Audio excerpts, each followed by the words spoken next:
School এবং 22-23 তারিখ আমরা প্রত্যেক বছরই প্রতিষ্ঠা দিবস পালন করি। 1966 সালে আমাদের এই স্কুল তৈরি হয়েছিল। বলছিলেন আমাদের সুধাকৃষ্ণ বাবু আমাদের বলছিলেন যে এই স্কুল কিভাবে তৈরি হয়েছে এবং ধীরে ধীরে আজকে 2025-এর 22 জানুয়ারি আমরা এসে উপস্থিত হয়েছি। সকাল থেকেই আমাদের উদ্বোধনী অনুষ্ঠান চলছে।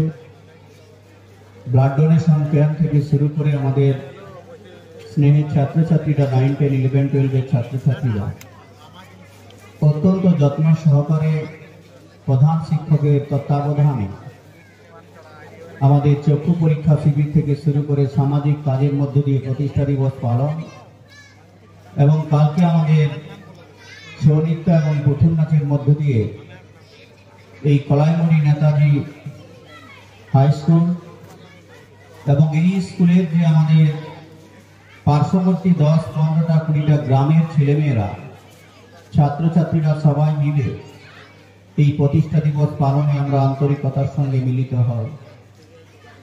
আমাদের অভিভাবকরা ভেবেছিলেন পূর্বপুরুষরা যে স্কুল করার প্রয়োজনীয়তা আছে, স্কুল করতে শুরু করেছিলেন 1966 সালে। প্রাইমারি স্কুল, মাটির দেওয়াল, খড়ের ছাউনি স্কুল তৈরি করে ছেলে মেয়েদের আদর যত্ন করে লেখাপড়া শিখিয়ে বড় করে মানুষ করে একটা দায়বদ্ধতার কার্যক্রম শুরু করেছিলেন। আর আজকে 2025-এ আমরা যারা ছোট ছোট ছেলেরা বড় হয়েছি, ধীরে ধীরে এই স্কুলের প্রতিষ্ঠান, এই স্কুলের পরিচালন সমিতি, এই স্কুলের কার্যক্রমে প্রগতির পথে উন্নতি করছি। আমাদের ভাবনা করা দরকার যে এই স্কুলগুলোর ক্ষেত্রে কি ধরনের মডেলিং প্ল্যান পরিকল্পনা তৈরি করা দরকার। তা না হলে নেতাজি সুভাষচন্দ্র বসুর নামে যে স্কুল, সেই স্কুলে ছেলে মেয়েদের শিক্ষা দীক্ষা তাৎপর্যতার কার্যক্রমটা সঠিকভাবে আমরা হৃদয়ঙ্গম করতে পারবো না। আজকে দেশ আজাদি হওয়ার পর, স্বাধীনতা হওয়ার পর ধীরে ধীরে প্রায় 76-77 বছর দেশের স্বাধীনতা অতিক্রম করছে। সারা ভারতবর্ষে এখন আজকে উন্নত ধরনের শিক্ষা, national international school, CBSE, ICSE, কনভেন্টের স্কুল তৈরি হচ্ছে। তখন আমাদের প্রাইমারি স্কুল, হাই স্কুলের ছেলেমেয়েরা যারা পড়াশোনা করছে, শিক্ষা মাধ্যমে বড় হচ্ছে, তাদেরকে উঁচুর দিকে গিয়ে অনেক প্রতিকূলতা, অনেক সংগ্রাম, অনেক জায়গায় বাধা বিপত্তির সম্মুখীন হতে হচ্ছে। তাই আমাদের উচিত এই শিশু ছেলে মেয়ে নাগরিকদেরকে আগামী দিনে ভারতবর্ষের বড় নাগরিক তৈরি করতে হলে ইকুয়ালিটি, লিবার্টি, শিক্ষা, ইকুয়ালিটি ফর কোয়ালিটি এডুকেশন সিস্টেমের মধ্য দিয়ে তাদেরকে অন্তর্নিহিত হতে গেলে, প্রবেশ করতে গেলে নতুন প্রজন্মের ছেলে আমাদের কিছু দায়িত্ব, কর্তব্য, যুব উপযোগী কার্যক্রম এবং শিক্ষা দীক্ষা চেতনা বোধ, বোধগম্য আবেগ, বিবেক আমাদের মধ্যে তৈরি করা দরকার। এটাই আমি আমার শিক্ষক শিক্ষিকা এবং আমরা যারা পরিচালন সমিতি তাদের কাছে অনুরোধ করতে চাই, আবেদন করতে চাই। এই পৃথিবীতে আমাদের কিছু দায়িত্ব কর্তব্য আছে, আর এই দায়বদ্ধতা পালনের জন্যই আমরাকে ধীরে ধীরে নতুন নতুন ইনোভেটিভ কার্যক্রম তৈরি করতে হবে। মহান মনীষী নেতাজি সুভাষচন্দ্র বোস করতে গিয়ে বলেছিলেন, give me blood, I give the freedom. আমাকে রক্ত দাও, আমি তোমাদের স্বাধীনতা দেব। মহান মনীষী বিবেকানন্দ বলেছিলেন, বিদেশে গিয়ে আমেরিকার বাসীর কাছে বলেছিল যে ভারতবর্ষ একটা এমন ধর্মীয় দেশ, যে দেশে যে ধর্মে আমি থাকি সেই ধর্মের মানুষের মূল্যবোধ, মনুষ্যত্ব, নীতি, নৈতিকতা, চিন্তা, চেতনা, মানুষ পশুত্ব থেকে দেব গুণের অধিকারী হতে পারে, মানুষ ভগবান তৈরি হতে পারে। এই শিক্ষা ভারতবর্ষের মাটিতে আছে। তাই সেদিন আমেরিকায় বিবেকানন্দ বলেছিলেন, মুচি, মেথর, চন্ডাল, মূর্খ ভারতবাসী আমার ভাই, আমার রক্ত, তাদেরকে পড়াশোনা শিক্ষিত করে বড় করতে হবে। আমি ছেলে মেয়েদের উদ্দেশ্যে এবং শিক্ষক শিক্ষিকাদের উদ্দেশ্যে বলবো, আমরা প্রত্যন্ত গ্রাম কলাইমুড়ির একটা জঙ্গল ঘেরা গ্রামের মধ্য দিয়ে আমরা পড়াশোনার জন্য ছেলে মেয়েদেরকে মানুষ করছি।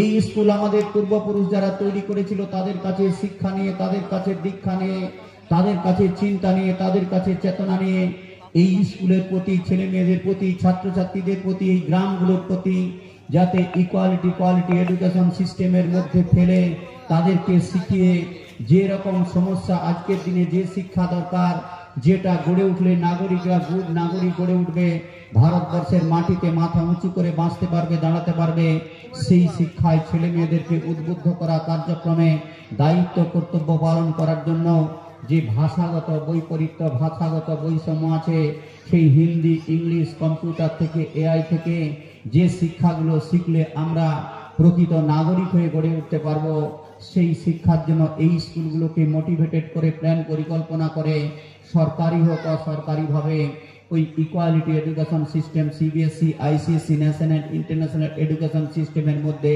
আমাদের ছেলেরা যাতে অংশগ্রহণ করতে পারে সেই দিকে আমাদের নজর দেওয়া দরকার। তাহলেই আমাদের এই স্কুলের 60 বছর পূর্বপুরুষের স্কুল তৈরির কার্যক্রমের ইচ্ছা শক্তিটা যুগোপযোগী মডেলিং কার্যক্রমে আমাদেরকে প্রবাহিত হয়ে সেই কাজে বদ্ধপরিকর হতে হবে। তাই আমাদের যে স্কুল পরিচালন সমিতি বা গ্রামের মানুষ, আমাদের পূর্বপুরুষরা যারা এত কষ্ট করে মেহনত দিয়ে, দরদ দিয়ে, হৃদয় দিয়ে স্কুল তৈরি করলেন, তাদের ইচ্ছা, তাদের চিন্তা ভাবনা, তাদের কর্ম, তাদের বুদ্ধিকতা, তাদের প্রয়াস যাতে নতুন প্রজন্মের মতো এগিয়ে যেতে পারি, সেই কাজে সবাইকে এগিয়ে আসার আহ্বান জানাচ্ছি, আবেদন জানাচ্ছি। এবং যতটা সম্ভব আমি দেখলাম কলাইমুড়ির ছেলেমেয়েরা, আমাদের অনেক ছেলেরা নতুন নতুন ভাবে ইনোভেটিভ ভাবনায় এগিয়ে আসতে পারবে এবং এটা ইচ্ছা আছে এই কলাইমুড়ির জলবায়ু, আবহাওয়া, মাটি, তাই স্কুলটা যাতে আরো ভালো হয় এবং ভালো করে যাতে আমরা প্রকৃত মানুষ হতে পারি, সমাজ সভ্যতায় যুগোপযোগী শিক্ষা, দীক্ষা, চিন্তা, চেতনা, নীতি, নৈতিকতায় মনুষ্যত্ব অর্জন করে যাতে বড় মানুষ হয়ে গড়ে উঠতে পারি, সেই দিকে এগিয়ে আসার আহ্বান, আবেদন আমি সকলের কাছে রাখতে চাই, নিবেদন করতে চাই। আরো সময়, অন্য সময় পারলে আসবো, আসা যাওয়া চলতে থাকবে। আমাদের এই ভাইয়েরা এখানে যারা আছে, এরা তুষার সহ যারা আছে, আমাদের সভাপতি সহ, হেডমাস্টার মশাই সহ অন্যান্য শিক্ষক শিক্ষিকরা, অভিভাবকরা অত্যন্ত যত্ন করে স্কুলের প্রতিষ্ঠা দিবস পালন করতে চাই, এগিয়ে নিয়ে যেতে চাই। আমরা সেগুলো আরো বেশি করে যাতে এগিয়ে নিয়ে যাওয়া যায় সেই ক্ষেত্রে আহ্বান জানিয়ে, আবেদন জানিয়ে পরবর্তী ক্ষেত্রে আমি অংশগ্রহণ করব। আমার দুটো স্কুল, পিনাকাটা এবং সাহসপুর স্কুলে যাব। সবাইকে আমি কৃতজ্ঞতা, শ্রদ্ধা, নমস্কার, জোহার, প্রণাম, সালাম, আদব জানিয়ে আজকের অনুষ্ঠানের যে ভালো কার্যক্রম করছে, সামাজিক কার্যক্রম, চক্ষু পরীক্ষা এবং রক্তদান শিবির, এর জন্য আবারও কৃতজ্ঞতা, শ্রদ্ধা, নমস্কার জানিয়ে আমার ছোট্ট আনুষ্ঠানিক বক্তব্য শেষ করলাম। ধন্যবাদ, নমস্কার, জোহার।